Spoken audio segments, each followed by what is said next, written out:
अविरल जी, बहुत बहुत स्वागत है आपका डेली 24 भारत में। जी बहुत बहुत धन्यवाद।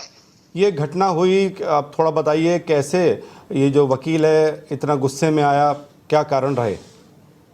जी देखिए, जहां तक विषय एक तरीके से जुडिशरी का, न्यायपालिका का, मैं समझता हूं चाहे जुडिशरी की बात हो, लेजिस्लेचर की बात हो, एग्जीक्यूटिव की बात हो, मीडिया की बात हो, तो एक प्रकार से अगर लोकतंत्र की बात कर ली जाए तो इन चारों पिलर्स के बिना लोकतंत्र पूर्ण रूप से अधूरा है। और अहम स्तंभ जुडिशरी है और पूर्ण रूप से मैं समझता हूं जहां तक विषय जुडिशरी का, सुप्रीम कोर्ट हो, हाई कोर्ट्स हो, डिस्ट्रिक्ट कोर्ट्स हो, पूर्ण रूप से हम सबको उनका सम्मान करना चाहिए और किया जाता है। और उसके साथ साथ जहां तक विषय एक तरीके से अपने अपने मतों का, अपने अपने विचारों का, तो सबको पूर्ण रूप से बोलने का अधिकार है, बोलने की स्वतंत्रता है, अपना विचार रखने का पूर्ण रूप से संविधान के द्वारा अधिकार दिया गया है। लेकिन किसी प्रकार से हमला करना और इस प्रकार की हरकतों को अंजाम देना मैं समझता हूं बहुत ही दुखद, शर्मनाक और निंदनीय है। और उसके साथ साथ जहां तक विषय एक तरीके से चीफ जस्टिस ऑफ इंडिया साहब का, तो माननीय प्रधानमंत्री मोदी जी के द्वारा भी उनसे बात की गई और निश्चित रूप से माननीय प्रधानमंत्री मोदी जी ने भी इस विषय पर दुख प्रकट किया है। हम सभी इस चीज को लेकर दुखी हैं और उसके साथ साथ जहां तक विषय एक तरीके से इस प्रकार की घटनाओं का, ये शर्मनाक है, दुखद है, लोकतंत्र के लिए संविधान को अपमानित करने वाली घटना है। जी अविरल जी, क्या कुछ जानकारी आपके पास, किस बयान को लेकर ये वकील ने इतना गुस्सा दिखाया?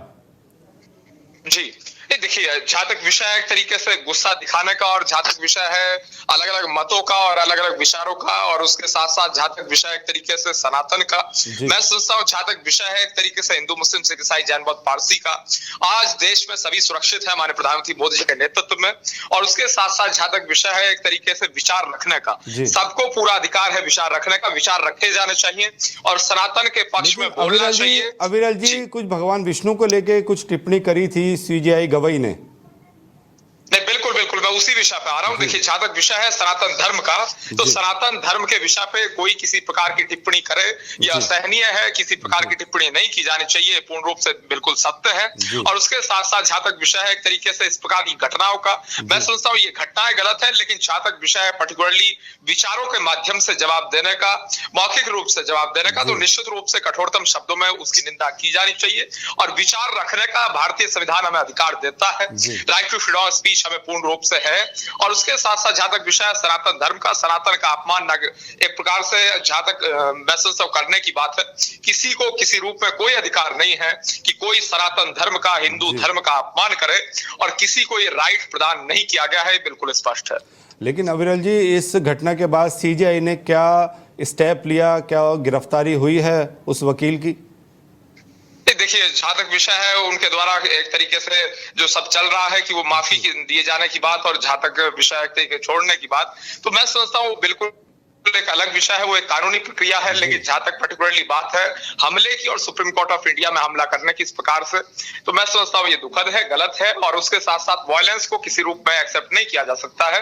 लेकिन हाँ, जहां तक विषय सनातन के अपमान का है, सनातन का अपमान करने का अधिकार किसी को न दिया गया था, न दिया जाएगा, न दिया जाना चाहिए, बिल्कुल स्पष्ट है।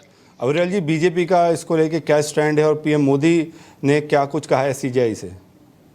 जी निश्चित रूप से माननीय प्रधानमंत्री मोदी जी का भी इस विषय ट्वीट सामने आया है, और उसके साथ साथ जहां तक विषय एक तरीके से उनके द्वारा सीजेआई साहब से बात की गई है, इसमें किसी रूप में कोई दो राय नहीं है। और जहां तक विषय वायलेंस का, तो ये देश नॉन वायलेंस का देश है, गांधी जी का देश है, महात्मा गांधी जी के रास्ते पे चलने वाला देश है, सत्य और अहिंसा के मार्ग पे चलने वाला देश है। और उसके साथ साथ जहां तक विषय गांधी जी का, गांधी जी ने अंत में जो शब्द कहे थे वो शब्द हे राम थे, जिससे कांग्रेस हमेशा कतराती है, ये बिल्कुल स्पष्ट है।